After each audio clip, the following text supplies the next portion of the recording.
recording and transcription. Yes, now it started. It takes a while.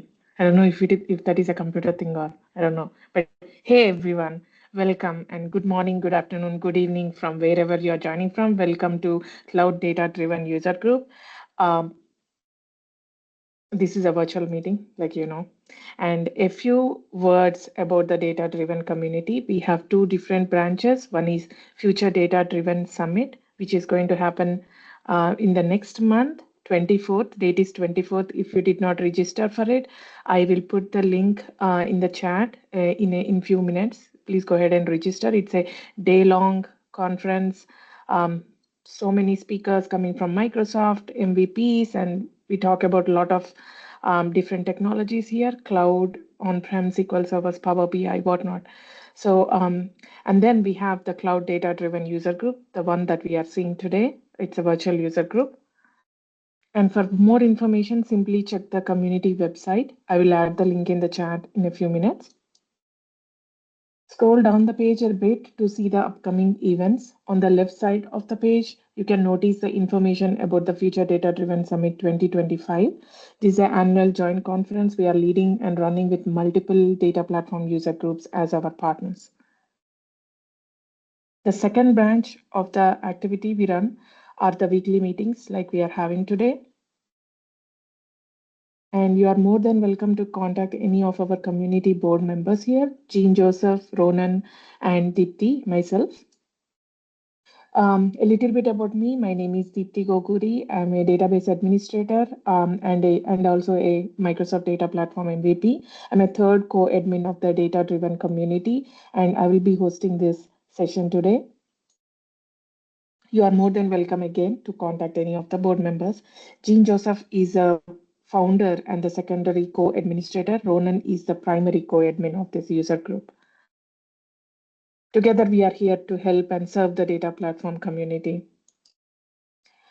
During the meeting today, please feel free to use the chat for any questions and discussions as well. And you are more than welcome to use any reactions. It doesn't interfere with the course of the meeting. So if you hear or like something, do not hesitate to just hit that little icon over there. And I'm so honored to introduce our guest speaker today, Jeff Taylor. Jeff Taylor is a principal data consultant, Redgate Community Ambassador, and also Octopus Insider with over 27 years of experience, specialized in performance tuning. That's what we are going to see today. I'm so excited. And also critical data issues. He currently organizes the Jacksonville SQL Server User Group and SQL Saturday Jacksonville, and he's a Jacksonville Development User Group co-administrator, multiple co-admins here. Jeff, please go ahead and share the screen and add few bit of words about yourself. And I'm so honored to, introduce you to this session today.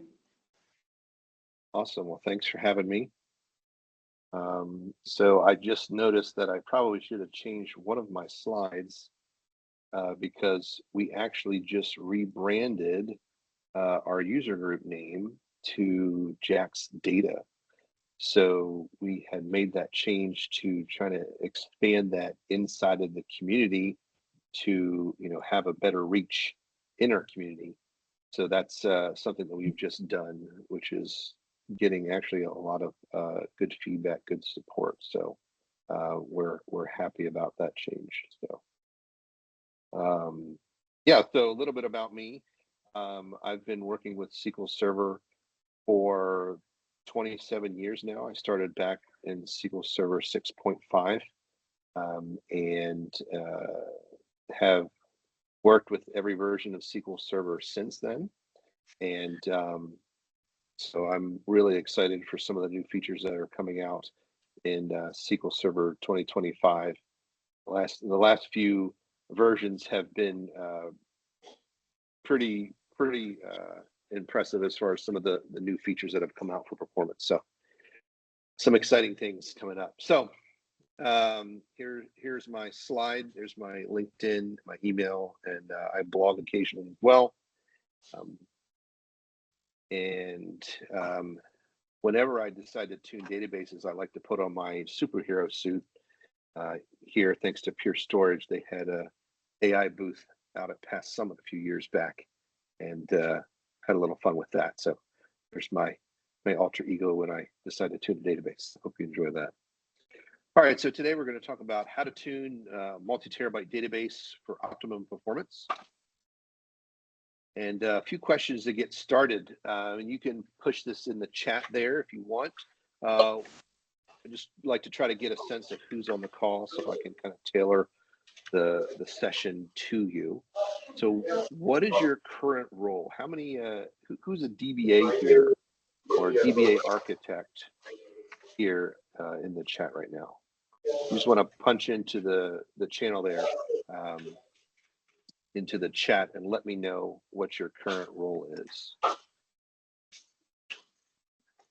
Now, here's somebody who's not on mute. If you could mute your microphone, please, so that we don't get that extra noise, that'd be awesome. All right, the next question is, what versions of SQL Server are you using in production? Go ahead and throw that in the chat there as well. Let me know what versions of SQL you are running.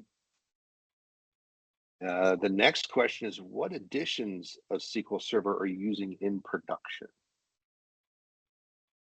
What editions? Are you using standard? Are you using enterprise?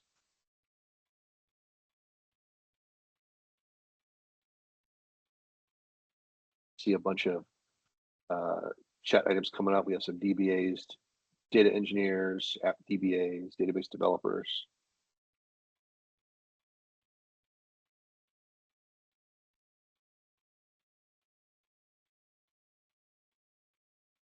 All right, and then next question is, for those of you who have databases in production, what's your largest table? How many terabytes is your largest table in production? You have someone here that says they're using all. I guess that's all editions, hopefully not all versions of SQL. We have some enterprise 2019. Largest database is 21 terabytes. Largest table 15 gig, 22, 18. And then the next question is, how many terabytes is your largest database? I think the highest one so far is 22 terabytes. Oh no, 100 terabytes. A bit more than 100 terabytes. Good.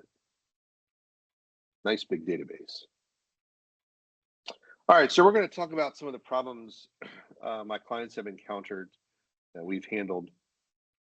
So some of the problems we've heard about are, queries take minutes to run, processes take hours to finish. There are application timeouts. So in order to fix those, they had to extend the timeouts in the application. So sometimes we've had our clients say, databases are so large that index maintenance can't complete. Definitely can't complete all of it in one night. When they try to create a new index on a table, it could take 4, maybe 8 or more hours to create indexes on tables with billions of records. That's a long time. And then full backups can take upwards of 12 hours or more. And that's not really good when you need to make a backup pretty quick. Sometimes clients have databases that they keep in simple mode instead of full transaction log mode because the backups can't keep up with the system. So these are some of the problems that we've encountered. And then one of the oddest ones I run into is a client that was using nested virtual hard drives for data inside a VM host. And that won't turn out very well at all when you're talking about performance. And another issue is the entire database was stored in a single file group on OneDrive in the primary file group.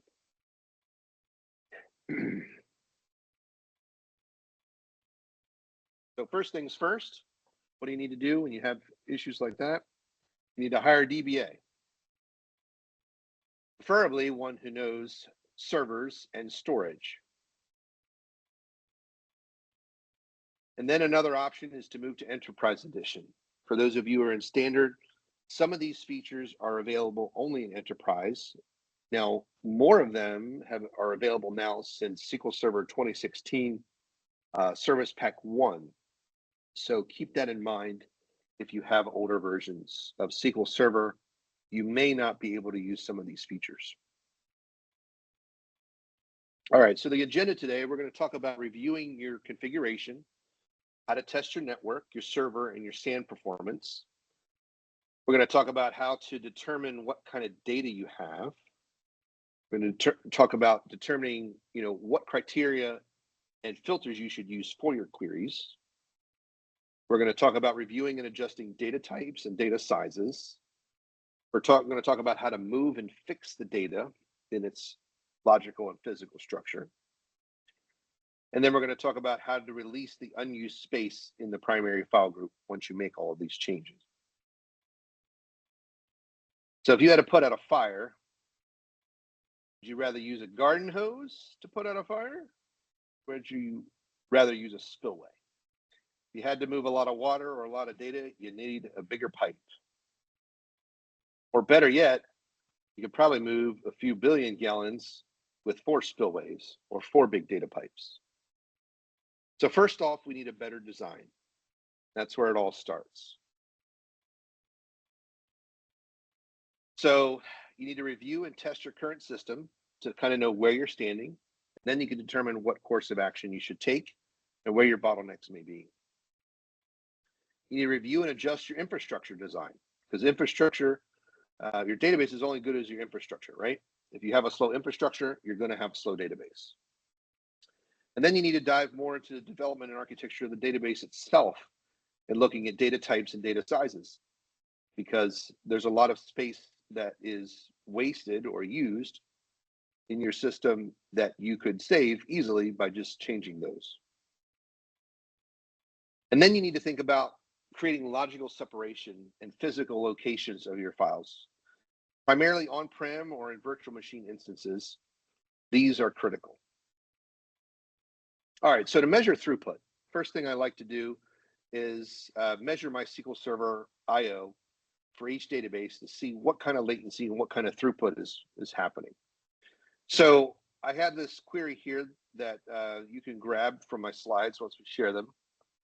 And this query will look at your database and databases and your files and determine, what your throughput is. Now, this obviously resets every time you restart SQL Server, but if you have your server on for a month, this will give you a pretty good indication how much throughput you're pushing in and out of your SQL Server. So in this screenshot here, this database here at the top, this was pushing out 120,000 plus gigabytes since the server was on for this database. And then for TempDB, it was doing over 50,000 gigabytes of data. So these 3 databases are obviously the ones that we would be concerned about or need to look at and test further in order to make sure that it's performing well. So the next thing we look at is we actually dive into the latency for each individual file. And here's another query that looks at the reads and writes of all of the database files. And this is what the output looks like right here. So in this case, you can see here, this write latency is pretty high, 1429 milliseconds of latency for this individual file. All of these here that I've highlighted in red are well over Microsoft's best, performance of recommendation for your latency. Microsoft says that, you should have or aim to have latency of read and write of 20 milliseconds or less for your data drives. And you really should have 10 milliseconds or less for your log file drives. So seeing this, there's definitely a performance issue on this server. So another way I like to measure throughput is using Crystal Disk Mark.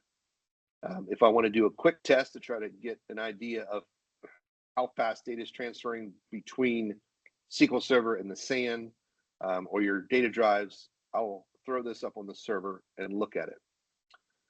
So for this particular client, the results weren't great. As you can see here, the read was only 326 megabytes per second, and the write was at 250. Well, that's pretty slow. If you know how many megabytes per second, an old 7200 RPM drive run, that's about 80 to 100 on a good day. SSDs run about 400 to 500 megabytes per second. And NVMEs can go anywhere from 2, 3 to now 8,000 megabytes per second. So being at around 200 or 300 is not too fast for a database system. So to just give you an idea of what a comparison result is, I have a laptop here. My laptop has an NVMe drive, and the reads on my laptop is 3,300, and the writes about 2,000 megabytes per second. So comparing that production server to my laptop, that production server is much slower than my laptop. So this is a critical thing you need to look at when dealing with performance.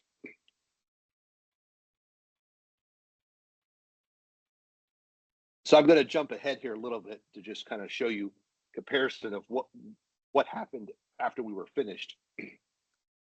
But we'll go into what we actually changed here in a minute. So after the server upgrades that we did, both network and physical and logical, we were able to improve the performance of the server from that 326 to 2700 and that 250 to 1577. So it's a much better throughput read and write for that server after the upgrades were completed that we are going to talk about here in today's session. So this gives you a side-by-side comparison of before and after, how well this helps. Another way you can test, and this is really a way to more real-world test, is to use disk speed, which was formerly SQL IO. But you can customize this test with a command prompt to do all different levels of testing and maybe do a better read-write level of testing on a larger file, like a 20 gig file, to more simulate your load, if you want to, of your server to make sure that it's performing well.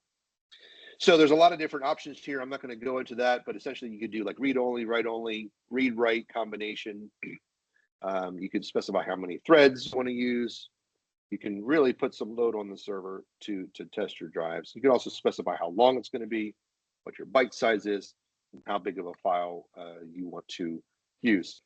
So there's a lot of documentation out there for disk speed, so you can go ahead and check that out when you have a chance. But this is an example of what the output is. So this is kind of what it looks like here, and I'll just show you a few numbers here. Let's see. All right, so this first here is showing your IOPS. So for this before test, the system was doing 524,000 IOPS. The megabytes per second was 109. The IOs per second was 1749, and the average latency was 183. That's pretty slow. After we made adjustments, doing the same exact test, you can see that the IOPS went to over 8,500,000, 1823 megabytes per second, 29,000 IOPS, and latency average was about 10 milliseconds. That was for reads. This is for writes, and you can see here that the before was 415,000, 86 megabyte throughput, IOs per second, and an average latency was 231. After the performance improvements, we're up at 1.6 million IOPS, 337 megabytes per second, 5,400 IOPS, IOPS per second, and then average latency of 59 milliseconds. So a vast improvement. So this kind of shows a quick picture of the 64K read random before and after, write random before and after, and sequential before and after.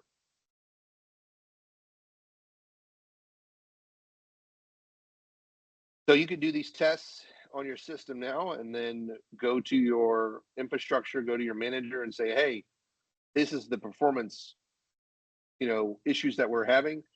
Here's what it looks like right now. We have a lot of latency. We need to improve our network, our infrastructure, and a few other things, and make our server perform faster. All right, so the next thing we need to do is verify network setup. So how many of you DBAs out there know what your production SAN is? Go ahead and put it in the chat. What production SAN are you using if you're on-prem, or if you have a virtual host and you have a cloud service? Are you guys using a VM? What type of disk are you using in your cloud environments? Go ahead and put that in the chat box there. So one of the questions that I always like to ask is, do you have multi-path set up? What is multi-path, you ask? Multi-path essentially is multiple network cards between your server and your SAN, or your VM host and your SAN. Now, a lot of times you do have multi-path already set up, but that just may be an active passive. What you need to have, or what is a better setup, is to have 2 active and 2 passive, or 4 active and 4 passive. Because again, like we showed at the beginning, more pipes means more throughput, and your SAN has the ability to handle more throughput usually. So if you have only 1 path between your host to your SAN, that's a question you need to ask your SAN administrator and or improve or increase in order to get better performance. All right, so I didn't see anybody post in the chat what SANs they're currently using. How about how many of you are using cloud for your production databases versus physical on-prem? Who's using physical and who's using cloud here?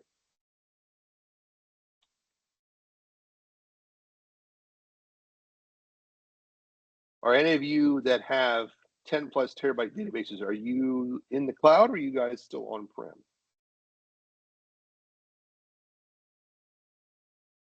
All right, good. So you guys, a few of you do a physical. What do you know what SAN you currently are running? Or are you physical drives in your server? I got one on cloud. The one on cloud, how big is your database? Are you guys in the terabyte range or multi-terabyte range in the cloud? And what are you using? Are you using hyperscale, elastic pool, managed? What are you doing? Post it in the chat there. All right, so like I said, multi-path is multiple network cards to your server, your host VM. Right? The next question I like to ask the SAN administrators is, what is your connection speed between your server host to your SAN? Is it 1 gig? Is it 8 gigs? Is it 10 gigs? Is it 25? Is it 40? Is it 100? Connections times bandwidth equals more throughput. So if you're seeing low latency, low throughput, like 250, you might only have a 1 gig connection. You might only have 1 pipe to your SAN, and that will create a performance bottleneck. So increasing those will allow you to get more throughput, be able to transfer more to and from your SAN, which is what you're looking for. All right, another question, especially for those of you on-prem, are jumbo frames enabled in your network? Get a hold of your IT, your network administrator, and find out if they're enabled. Now, they don't have to be enabled for the entire network, but at least if they're enabled on the network that is carrying your data between your server, your host, and your SAN would be critical for this. It would also help between your server and your application servers as well. So find out if that's enabled. So an easy way for you to test is if you could get to the server and you can do a ping here. You can see that I've pinged and I've specified my port size of 8192, which is just shy of the 9,000 for the jumbo frame packet size, and my request is timed out. Okay, good. Someone said they have 4 paths, 25 gig each. That's awesome. HA, so it looks like it's 2 and 2, so 2 active, 2 passive. Jumbo frames between storage and I'm guessing you meant to say VM and storage mix, but that's what you want to have. You got to have that in order to get the most performance. So that's great. So right now in this setup that I'm testing here, jumbo frames is not enabled. If I go and test with a smaller packet size, which is the normal packet size standard is 1500, the response comes back as, hey, I can communicate with that standard packet size. So what you want to see is that response for jumbo frames with that larger packet size in order to know if it's actually turned on. So you can test that. So you can just get on your database server, ping your SAN IP address, and if it times out, jumbo frames are not enabled. If you get a reply, it's enabled. All right, so work with your infrastructure IT SAN team. Validate how many NICs, network cards, are in your server, your host, and connected to your SAN. Validate the bandwidth of those connections to the switch. Ask them, ask for documentation on it, test it. Validate that the switch is able to support the bandwidth. Because even though you may have a fast network card in your SAN, fast network card in your server, if the switch is not up to speed or the same speed or faster, then you obviously won't get that bandwidth either. Validate that there are multiple connections from the switch to your SAN. And then obviously validate that the latency that the SAN is showing internally is very low, 5 milliseconds or less. Usually, you know, now that the all flash SANs are out, usually they're responding in a lot less time than that. So validate on your server that all NICs are connected and they're active to the SAN. So check that in your driver and controllers. Another thing I like to do is validate that the data is on its own network. Because the worst thing you can do is be on the same network as the entire office staff. I know now it doesn't matter so much because most people are remote, but you know, that last cat video that your coworker sent around to the company just eating up all the bandwidth, and it'll take your data bandwidth if it's not on its own network. So make sure your data network is on its own. And then validate jumbo frames. Validate that they're enabled. Test it. Make sure you have a good test on that and that it's working. And then validate that all three levels, obviously, you know, from the host or server to the switch and to the SAN, have redundancies with your active and passive, so that if there is a failure, you have the controller, you know, backup and also the network backup. All right, let's talk about drive configuration. Are your data and log drives formatted in 64K blocks? This is critical because SQL Server likes to communicate in this. Now, if you have a SAN where you can configure your drives or LUNs, usually you have an option, especially the newer SANs, to specify what type of data is being stored on each one of those drives. And I know SANs like Pure Storage and Nimble, they have the ability for you to go in there and select, hey, this is a SQL data drive, or this is a SQL Server log drive. So when you carve out your drive alignment, make sure that you select those for the appropriate drives. And then obviously in Windows, when you format them, make sure they're formatted 64K block size. So in order for you to check this, here's a simple command you can run on your drive. It's fsutil, fsinfo, ntfs, and then your drive letter. So in this case, as you see here, I tested the C drive, and the bytes per cluster is what you want to look at right here. It comes out at 4096. That's only 4K, so that's not what it should be for our data drives. It's fine for C drive, but not for your data drives. So over here, if I check D, in this case, you can see that it's 65,536 bytes, which is 64K bytes. And that means that my data drive is now in the right block size. So how many of you know what your block size is? Go ahead and post it in the chat there. All right, is anybody using SQL Server 2008 or older? All right, we have one person that says they know what their block size is. That's awesome. Is anybody using Windows Server 2008 or older? Post in the chat if you are. I hope nobody posts, but You never know. Every once in a while, we get one. So if there's nobody that uses Windows Server 2008, I'll go ahead and skip these next few items and we'll move on. Oh no, 2005, one client. All right, well, this next piece is for you then. All right, so if your disk offset is not set up properly for your database in Windows Server 2008 and older, so this applies to 2005, if the disk offset is not aligned properly for your data drives, guess what? You could lose 20 to 30% of the performance on your server. So having the drives aligned enhances your performance. So if you want to look at the disk partitioning best practices, go ahead and click on that link. But essentially, you want to start the offset of your format of your drives to be like 1 megabyte each. Then that will give you the best performance from writing to the SAN, because you want all of the heads essentially of the server when they're writing to all of the drives at once to write at the same time, same space across them. Because when the physical drives are going all over the place because of the offset, it degrades performance because it's not writing in the same alignment. So go ahead and check out those documents there. All right, so for older drives, here's how you can check that. You can use a WMIC partition, get block size, start offset, name and index. And as you can see here in my highlighted areas, these disks are all offset at the same time.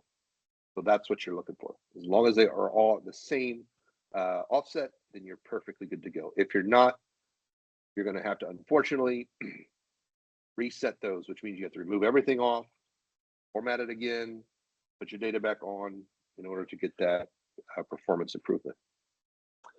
All right, for those of you who are on physical, how many of you using NVMe? How many of you using SSD? Or how many of you are still on spinning Rust? That would be the old, hard drives that we used to have back in the 90s. Go ahead and put in the chat which ones you guys are using. Is your SAN managing your disk configuration? So I don't know what SANs you all are using. Good, someone says SSD. Depending on your SAN, you may have to carve up your disk alignments manually, create your disk arrays. Okay, someone has a combined SSD and spinning. Good, so make sure your database is on the SSD as much as possible, especially your logs. If you have something like Nimble or Pure Storage, they have configuration management already for you, so you don't really have to think about it, right? You don't have to carve out the drives. You don't have to worry about what rate it is. You just say, hey, here's how much space I want. Here's the type of data I'm putting on it, and then you're good to go. So check with your SAN administrator if you don't already know, or you don't know your SAN and how it's set up. Find out if you're using RAID. If it's an older style SAN, you may need to ask these questions. Is your RAID the same for your data and drives and your log drives? Find out, because it matters. So here are the different types of RAID. You got RAID 0, which is striping, not really fault tolerant. You got RAID 1, which is mirroring, but only one drive failure is allowed. There's no hot swap. RAID 5 is probably the best. You can hot swap with one drive failure. Reads fast, writes a little slower than the previous ones, but then it requires a minimum of 3 drives. That's usually what most SANs have been in the past. Sometimes they use RAID 6. So this is striping with a double parity, hot swap, 2 drive failures. But this is slower. This actually is a decent amount slower than RAID 5 and can have some performance impacts. So I recommend staying away from RAID 6 if at all possible, because it's not going to perform very well at all. RAID 10, now that's the fastest. If you can afford the drives, you can put your data and your logs on RAID 10. That would be the best. But if nothing else, at least put your log drives on RAID 10 because that will perform the best. So I recommend having your data drives on a RAID 5 configuration if you have that ability to configure it, and your log files on RAID 10. That'll give you the optimum performance for SQL Server. What about Azure? If you're in the cloud, for a higher performing database system, there haven't been a lot of options until recently. Earlier this year, Microsoft released 3 new flavors of VMs. And these VMs have incredible performance that very closely mirrors an on-prem system. So this is the first one here. And this is the FX MD SV2 series VMs. As you can see here, you have the option to go between 2 and 96 vCPUs. It's using the Xeon 9 Platinum Emerald series CPU. You could go from 42 to 1832 gigabytes of memory. So almost 2 terabytes of memory. Sorry, not almost 2, a little over, yeah, almost 2. And then your local storage, you can have 1 to 6 disks. And look at the local storage performance. You can go up to 1.8 million IOPS or 8,600 megabytes per second. What does that mean? That means that there is a local NVMe drive that you have access to on that server, which is awesome because guess what you can put on there? You can put your tempdb on there and it'll wipe it and restart it every time, right?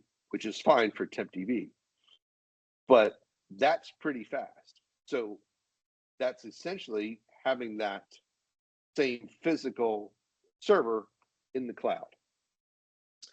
The remote storage, you can go from 8,000 to 400,000 IOPS, and then you can go to 10,000 megabits per second.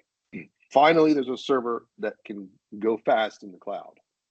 And then the network, you can have a combined of up to 8 NICs, totaling 70,000 megabits per second. Another thing you can do is you can also, if you're worried about cost for this, it's actually pretty close to, you know, when I priced this out for one of my clients, I was able to get, you know, a 16 core VM equal to about a 16 core VM here with a lot of throughput, a lot of disk for about the same price. And you have the option to do the price guarantee or price, I forget what it's called, price guarantee inside of Azure. So you lock in your price for, you know, 1 or 3 years, and that helps reduce the cost. Now, obviously, if you're bringing your SQL Server license as well, that helps reduce the cost as well. But this is cloud performance, physical performance matching VMs now available. And it just came out early this year. So there's another flavor, slightly less performance than that previous one. And this is the new FX series. So this doesn't go as high as a 64, it only goes 48, goes to about a little over a terabyte of memory, half the performance of the NVMEs. So a little bit less. This does a Cascade Lake architecture set there. So a little less performance, obviously a little less money, but again, close to a high-end performing VM to what you might have physical. And then the last one, in the same series line, the only difference is this one does not have the local NVMe or SSD storage. So that's the only difference with this particular VM instance, is it does not have that. So again, a little less cost, a little less performance from that standpoint. But you have the throughput and IOPS of the first one I showed you, just without the NVMe. All right, so let's talk about your data. You need to know your data. You need to know whether you're inserting, updating, or deleting. Do you have a regular CRUD system, OLTP? For your large data, are you doing insert only? Are you doing a lot of logging? Do you have a data warehouse? And then, does it make sense to partition? When you have larger amounts of data, many records in a table, it might make sense to partition. While we're going through this next section, throw in the chat how many rows are in your largest table, if you know. All right, next thing you need to know is how do you query and filter your data? Do you filter it by date usually? You go on after a bit flag, active, unfulfilled? Do you have an int filter? Do you do identity or identifier, like a status? If you're partitioning, what column makes sense? Primary key ID, a date time, a unique ID? Are you using your clustered indexes in all of your queries? Are your indexes supporting your queries? So the next thing is data retention. When we're talking about partitioning, do you really need 2.5 billion records in that table? Chances are probably not, right? So what can you do, right? Determine your retention period. Can you archive it out? Can you delete it? But if you need to keep it in there, do you need to keep it in there for 1, 2, 7 years? Get a hold of your legal team. Find out what your company policies are. How long can you keep log data? How long do you need to keep client data? How long do you need to keep transaction data? Each data type might have a different period associated with it, which gives you as a DBA the flexibility to remove certain data sooner than later based on the data type. So make sure you find out what that is. And then, does all the data need to be on hot storage? Someone mentioned earlier they use a combination of SSD and spinning disk. Well, if you partition, you can keep like this month and last month, or say this year, data on that hot storage, on the SSD storage, right? But then you can take older year data, and put that on, say, your slower disk. So by carving up your data and partitioning, you can place those files in different locations to save money on storage and also for performance, because you don't always have to back that up when you back up your database. So determine your typical search range. Month, quarter, year. If you're only looking at the last month, you might partition by month. If you have to look at everything in this quarter or everything this year, it might make more sense to partition within that range. But I usually don't like to partition unless you are over 100 million records for one partitioning section. So if you have 100 million plus records a month, that means you have 12 million 1.2 billion records per year, then that would make sense to partition that table, because in the range that you would possibly be searching on, you're outside of that 100 million record range. So there's a question, what do you think about using partitions to be able to quickly drop older data? 100% do it. It's a lot easier that way. You don't have the transaction log time to wait and the transaction log backups to worry about. All right, based on the number of records per period, make also determining your partitioning structure, which we kind of just went over. All right, so here's a question for you DBAs. Does your database include Unicode data types? Does anybody here use Unicode data types? Go ahead and post it in the chat if you do. Okay, someone said yes. What Unicode data types are you currently using? Are you using foreign languages, and if so, which ones?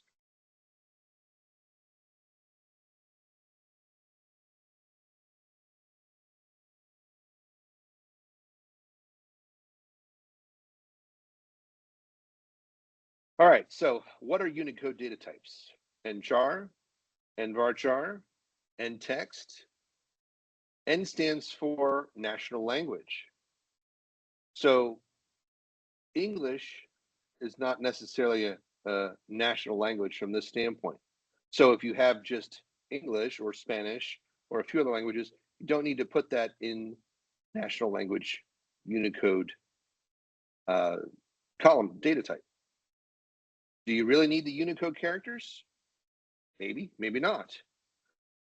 If you have any of these languages here, you need Unicode character data types.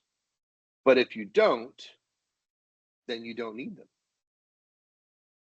Now, there are a couple ways you can handle this. You can either create the nvarchar columns, or you could create a varchar column and give it a different data type, and then store that in the same column, but save yourself about 70% of the space instead of double. So I see some supporting English. Looks like Dutch is that, and then French. And so those, I believe, can all be stored in a regular varchar table. So German, French. So those can all be stored in a regular varchar column. You don't need the additional Unicode data types. So another thing I recommend is if you do need to support Unicode data types and you're storing that data inside of a table where you display your data and change your language, a good method is to have a reference table for your text, right? To where you only have your Unicode data in one column, your non-Unicode data in another column, and then store your languages in only those fields so you don't have to store that all over the database, because it'll save you a lot of space. So Chinese, I don't believe Chinese is on this list actually, which is actually kind of surprising. So again, those listed there are the characters you need the Unicode data type for. Everything else you don't. So does your database use text and text or image? I hope not, because they're deprecated. And they also have a knack for not being very fast when it comes to retrieving, indexing, or searching data either. So move that data to a new varchar max or var binary max column.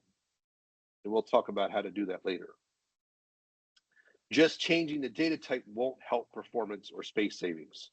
I've tried it. Fortunately, you have to create a brand new column, move the data over. So the difference between nvarchar and varchar is that nvarchar uses 2 bytes or more per character.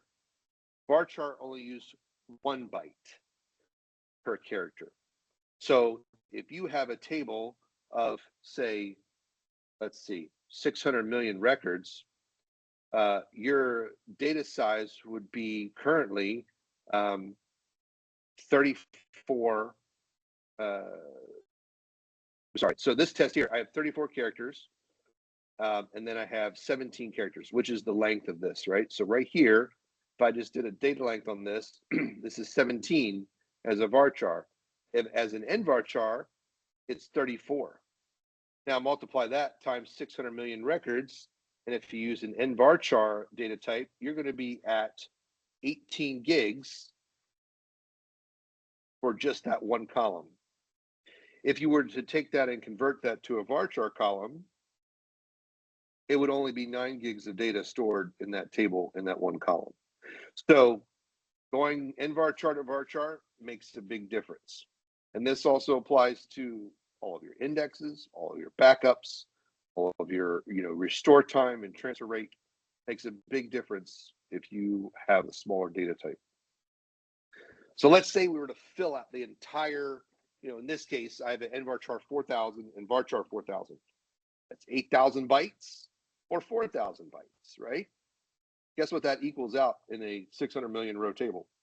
4 terabytes of space if I use nvarchar. But I convert that to varchar because I'm not using a Unicode character, and now it's only 2 terabytes. So right off the bat, 2 terabytes is saved by just changing one column, one data type in one table. Multiply that times however many tables in your system, and that's huge.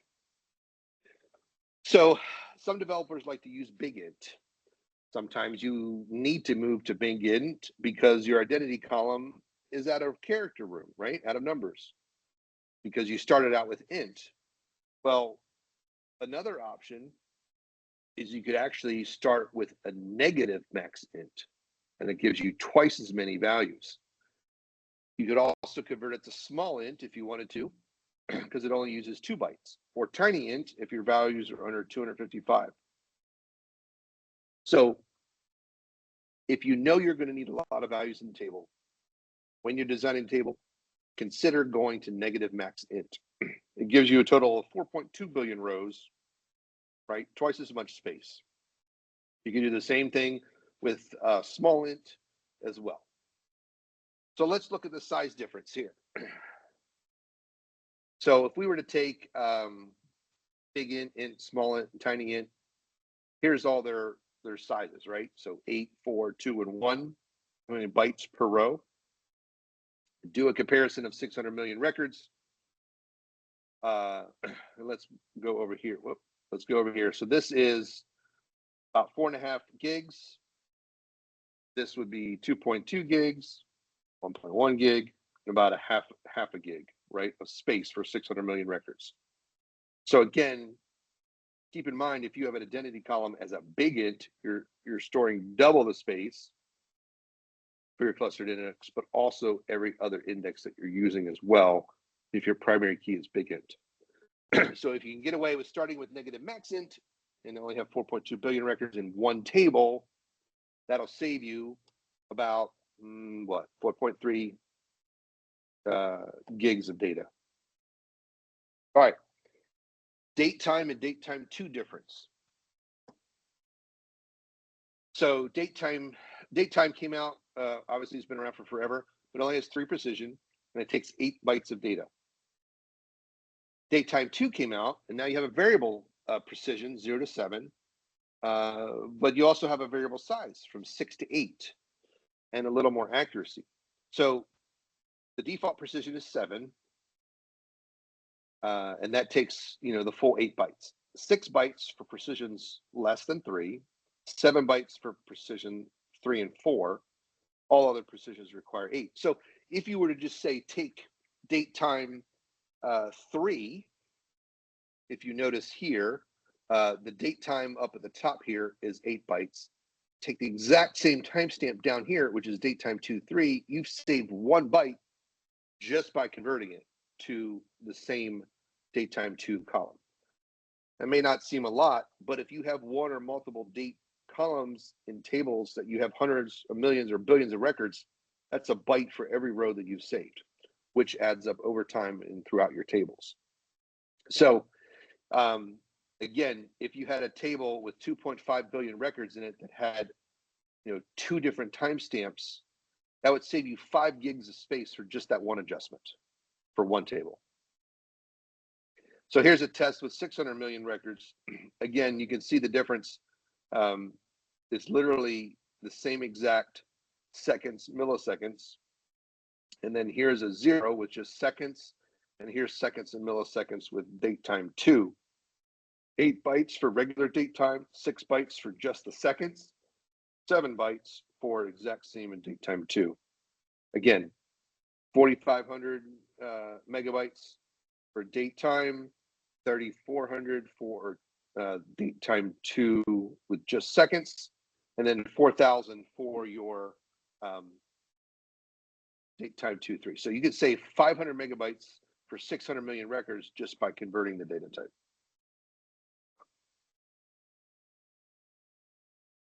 All right, so let's give an example here. We have one table.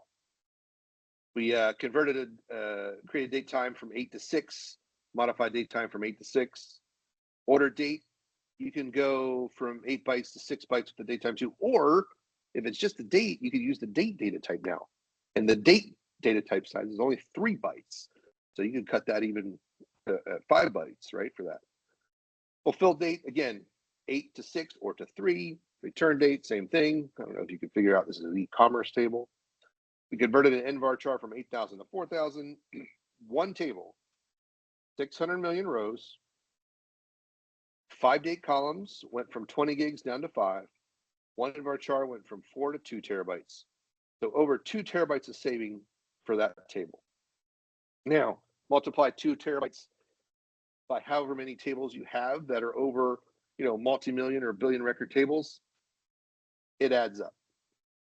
So where can the savings be seen? Obviously on your SAN, your disk space, your backup size, backup time, your restore time, and your bytes transferred in your application.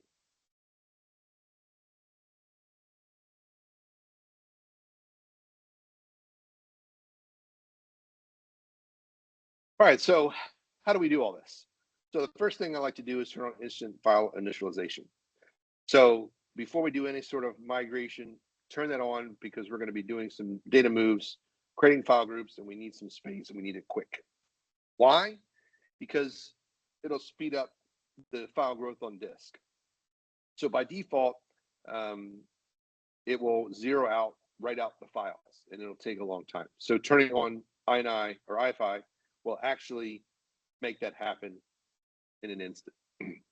It'll also speed up your database restores, so that'll help you there as well. All right, so you can check to see if it's already enabled. Here's a quick query you can run. When it returns, it looks like this, and this will either say yes or no right here, and it'll tell you whether it's on. There's a couple ways you can turn it on. You can go into your local security policy, user right assignments, perform volume maintenance tasks, and add the service account, hopefully, that you're using, or the administrator, add it to the administrator group, and they'll be added in here as well. In, I think, SQL Server 2019 and newer, they've actually included this option as an install option for SQL Server, so you can kind of set this up as you install SQL Server. The other way you can turn this on is adding the service account to the local administrative group on that server. In this case, you can see I have the prod service account added. So the first thing I like to do when starting to carve up a database is I create a file group for data called FG data, create a file group for FG indexes, and a file group for blob storage. And then if I'm partitioning, I'm going to go ahead and create the partitioning files based on the partition scheme. And then I change the default file group to FG data for new objects. Here's a script to how you can do that, a sample of creating the file groups and adding the default. You can also do this through the UI, where you create this inside of your database properties. Then we need to create at least one file for each file group, and I like to place them on separate drives because, again, more pipes, more throughput. So here is a script where you can add those files to those new file groups you created, and you can create the default size. If you know what size they're going to grow to or have a guess, you can pre-grow them, which helps. But if not, you can just have them auto increment at a decent size. Here's how you do this through the UI in the database properties. Same way, you just add the file group names, logical names. You assign the file group here, specify your initial size, and specify your file growth size. If you're doing partitioning, obviously you need to add all of your partition file groups. And here I'm doing a year-month partitioning. There's an example script. And then you can add the files, again, year, month, same naming convention, so that you know where the data is. Here's how you can do this through the UI. Again, just adding it in through the database properties. And then you can, if you're using date time as your partitioning function and scheme, you need to create those, specify. I like to do a range right starting at the beginning of the month. And there's all my year-month files. And then my partition monthly file groups that we already created. In order to utilize the partitioning, you have to create your table.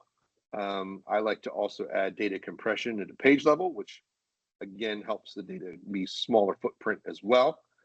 Make sure that you use the PS monthly scheme and then specify your date time field. In this instance, I'm using created date time. And also make sure that you create all of your indexes on the same partition function, because if you don't, when you try to move or remove file groups, you won't be able to, because of the index being in the primary file group, so that data will not be associated or in line with your actual data in your logical structure. I always like to sort in TempDB as well, because that doesn't bloat my files, so keep that in mind when creating these new indexes as well. So if you need more performance, you've added file groups, but hey, things are still not what they could be or what they should be, you can go ahead and create more files per file group. You can place each one of those new files on different drives or LUNs in your SAN. To do that, here I have an example of adding FG blob 1, 2, 3, 4, FG data 1, 2, 3, 4, and FG indexes. Again, adding them to the same file group, FG indexes, FG data. And I just specify, and you can number these however many you want. Good rule of thumb is I like to add about, I guess, 4 to start with for each, and then go from there if I need to add more. So as you can see here, we have 1, 2, 3, 4 for blob. We name the files the same, and then we put them on different drives, D, E, F, G, so that we can spread the load out amongst the drives. To do that in the UI, similar fashion, you had FG data 1, 2, 3, 4 indexes and blob, specify the file groups, rotate the drives, and then specify the file names accordingly. So a quick way to pre-size the, say, 1 to 4 files is pre-grow them, right? You divide by however many were in your original FG data, FG indexes, FG blob, and then split that up between the new 4. So taking this FG indexes, we know we had 4 gigs here. Now we're going to spread that out across those. Pre-grow them. That way you can move the data in quickly. All right, so key for utilizing performance in SQL Server with partitioning is you want to make sure that all the files in the file group have the same autogrowth setting to distribute the data, round robin the data evenly between all the files in the file group. And so that when they grow, they also grow at the same time. So in 2014 and older, you would set up the trace flag T117 at startup. You can also turn this on while the server is running. Just turn the trace flag on. But in 2016 and newer, you have to enable autogrow all files flag at each database file group level. So here's how you would turn on the trace flag for older versions of SQL. You set up the starter parameters, add it, restart it, looks like this. But the new way now is you have to check this box here for all of the file groups that you have multiple files on, so they all go at the same time. Now, if I were to just run this right now, it would actually fail. Why? Because there's users in my database. Unfortunately, you have to kick everybody out.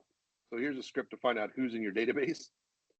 Once you find them, you can kick them out and then turn on the database to single user mode, set the autogrowth to all files on for all your files, and then turn it back to multi-user. And then it'll actually work at that point. All right, so do you have any heap tables? If you do, create clustered indexes. Ensure that they're created on the new FG data file group. And because you set the default to FG data, any new objects created that become heap tables will be created on there going forward. So make sure you change that. That way you can shrink the primary file group and you won't be using that anymore. Virtual log files. Virtual log files are critical, right? Check your VLFs before performing table migrations to the new file groups, because this will hinder performance if you don't. Make sure your log file growth is set to a specific size, not percentage, because that means it'll exponentially grow.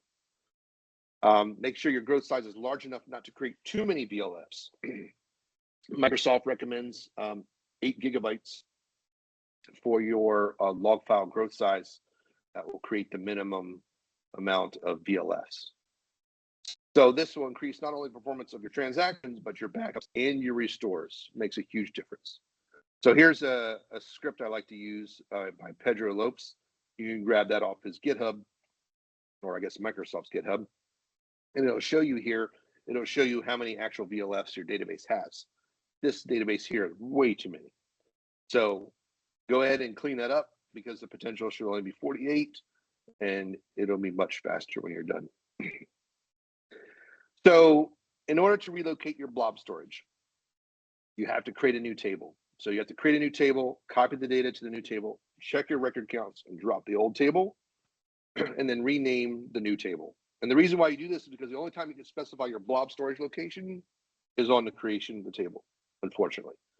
So when you create that, you need to make sure that you specify that. So you specify that by turning on text image on, and then specifying FG blob. So FG for the data, text image for blob. That way it rolls over into that file group. And again, if you're creating this a new table, make sure your indexes are applied to FG indexes. Use data compression and sort in tempdb to save as much space. So if you have millions and billions of records, batching may be more appropriate, right? So if you have to, can schedule a maintenance window, maybe go into simple mode for faster performance as well. Use your cluster key for best performance if you have to move data from table to table. Here's a script if you want to count to see how many objects are in each file group. Right here, you can see that we have 1,645 as we're moving data over. That number has dwindled. We only have 6 objects in primary, and everything has been moved over. So you can check to see your progress with that query. If you want to find all objects in each file group, you can go ahead and use this query. It'll show you a list of all your tables and indexes, and it'll also show you whether it's a heap or not. And you can see here on the far right, you can see that they have been moved already to those file groups. So this you can kind of map out and create your to-do list. So there's actually a cool trick I learned, an easy way to move clustered indexes without rebuilding the table if there's no blob usage. And that's create unique clustered index. But what you do is you do drop existing on, and that'll move the data over in seconds to that new file group, which is awesome. So that's a cool trick. Again, you can specify page compression and sort in tempdb during this execution. All right, compression. I like to use page compression for tables and indexes. Column store compression you can use for data warehouse or archive tables. You can save a lot of space if you do that. Obviously, you have to have the correct usage for it. So a standard table is, like in this case, over 2,000 megs. When we put a cluster column index on it, it was only 1,000, so 63.1% space savings. We did column store, and it went down to 280. So if you're not using a log table, you just want it to sit there, still need to keep the data around, you can put column store compression on it, and it'll save you some space in your hard drive or on your SAN. All right, there's a store procedure that'll estimate compression. You can run that for any table. It'll give you estimated compression for each compression type. You'll see here the original and then what's its requested estimation is. And then the now estimation in the newer version of SQL Server would include indexes. All right, so when rebuilding the tables, clustered indexes, use data compression, FG data. Don't forget text image on your blob. When rebuilding your non-clustered indexes, again, data compression, FG indexes. And again, for column store, you can do data compression column store or archive, depending on what you need to do. And use sort and tempdb on so you don't bloat your files. Don't use fill factor. It will cause page splits. Unless you've been told by Microsoft to do that specifically, remove that because it's bloating your drives, it's bloating your page files, and it's not good. Here's another example of putting your tables and objects on the right file groups. And that's just regular file groups. Here's an example of cluster column store indexes, how you would put that on FG data. All right, so when you have your 1 to 4 redistribution, and you have all this, you've already done file groups, but now you need more performance. Your file groups are lopsided once you add them, right? But there's an easy fix for that. And that fix is to shrink the database. No, shrink the file, not the database. Empty the file. And that emptying the file will actually put the data from that one file group or that one file to all the other files in the other file group. So you can do this through the UI by shrinking files and then selecting this empty file by migrating the data to other file groups, files in the same file group. It'll empty it. It'll take it from indexes and put it to all 4. You can also do this after you're done. You can remove the file, and now you have only those 4 files.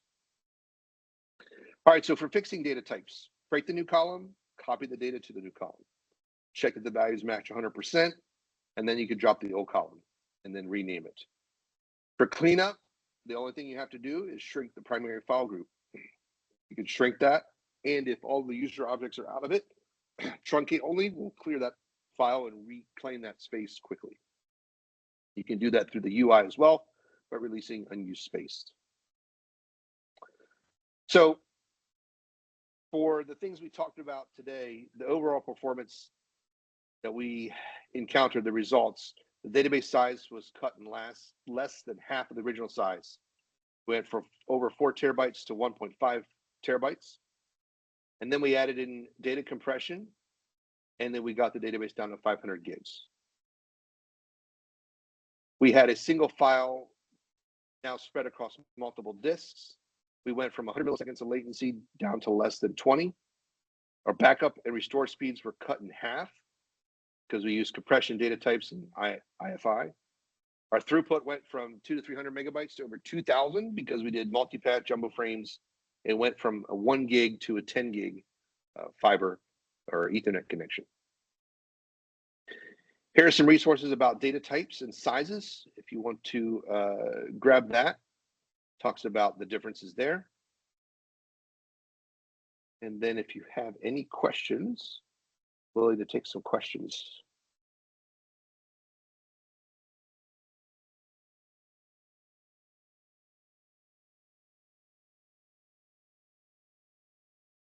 Hey, Jeff. Hey. Hey, so one of the things that I keep seeing is, it's outside the database, but a lot of Windows Server and even virtual hosts and gas servers are set to balanced power mode. And because it's the default. And I have to argue with our infrastructure teams, with our, the people who manage the hosts, and even they're like, but you're not using the database all the time. Yeah, I actually cover that in depth in my other session, which is the top 10 things a DBA should know about their infrastructure. And I cover that very specifically. Excellent. Because you need to change that, in Windows, in your default settings, and then even in BIOS, because sometimes that's even overwritten or controlled in BIOS or your VM host, and then at the host level as well. So if it's VM, I mean, you got to go to the host. You got to go to the VM software. You got to go to the actual VM you're using, and all the way up the chain. Because when it's requesting that CPU from the database, you're going, hey app, hey database, hey VM host, hey physical hardware. All of those requests all the way up take a lot of time.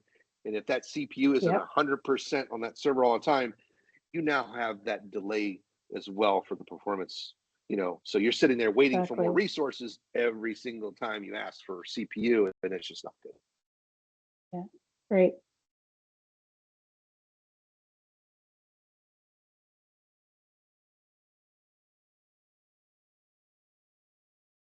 All right, there's a question. If I want to use a GUID column as a PK, should the index be non-clustered? I would never recommend using a GUID column as a primary key or identity column. I would stay far away from that. Because why? It's not sorted, it's not ordered, right? The clustered index, in order for it to be fast, needs to be ordered. So every time you insert a new record, your table is now fragmented. So you can use sequential GUIDs, but even so, you're matching what, 36 characters instead of, an integer, right? It's a lot bigger of a performance hit to use a GUID. I would never recommend using a GUID for that. Yeah, definitely use datetime 2 over datetime.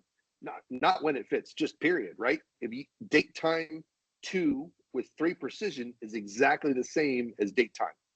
So even if you switch out datetime 2, 3 for all of your date times just now, just don't even think about it, just do it. You're saving 1 byte per row in your entire database. It adds up. So, I mean, I showed you my example. It's like 5 gigs for 2.5 billion records. Just changing that 1 byte per line.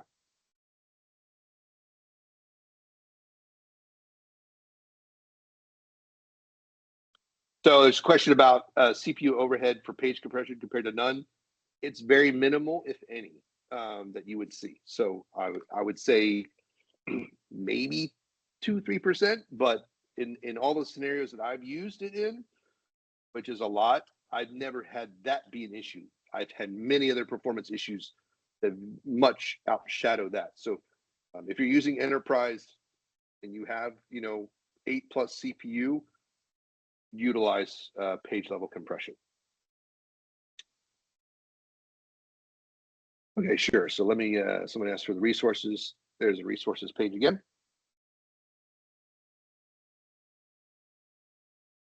Yeah, developers love their GUIDs, but unfortunately, it's very problematic for databases in sequential fashion. So it's something I definitely would not recommend.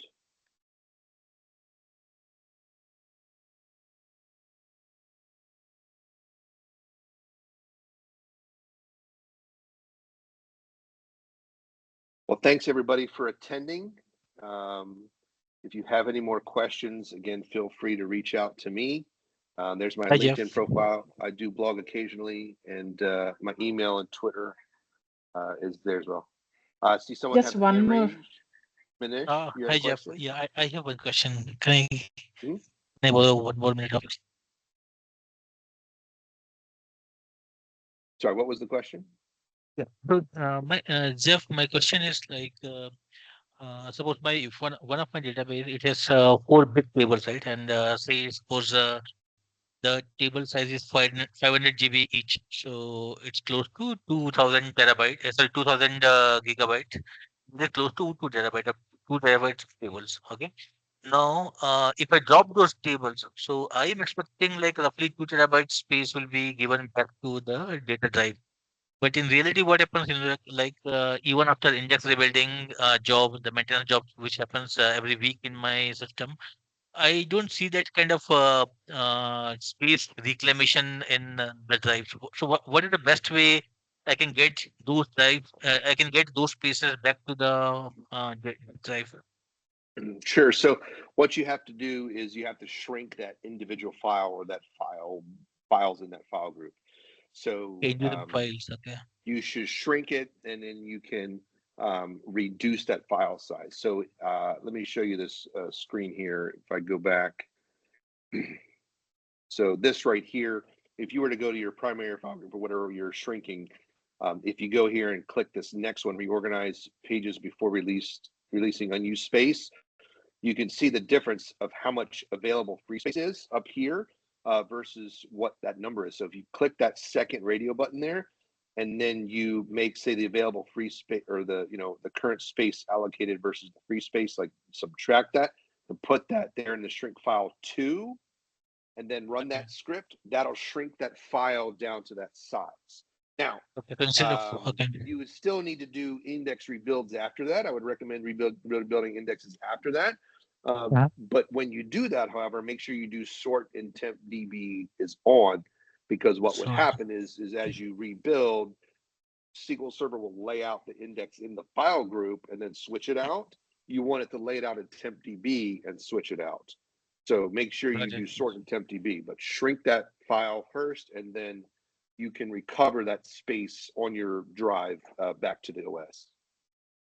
Got it. I'll certainly give a try on this. And thank you so much, Jeff, for specifying all this. Yeah, for sure. One more question, Jeff. Thank you so much for the wonderful presentation. I just wanted to check with the slides, like if people wanted to get the slides, how do they get? Do you have any link where they are already Yes, posted? give me 1 second. I will get you the link. I will post it here in the chat.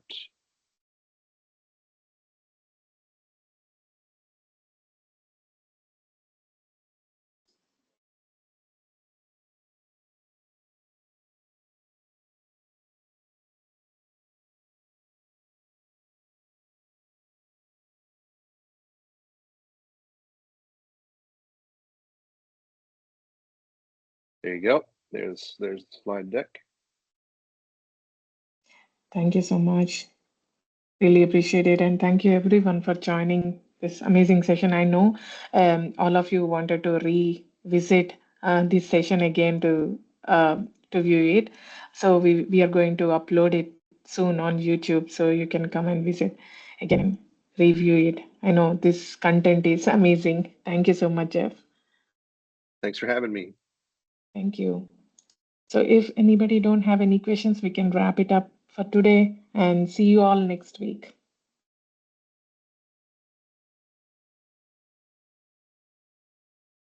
Thank you all. Thank you, Jeff.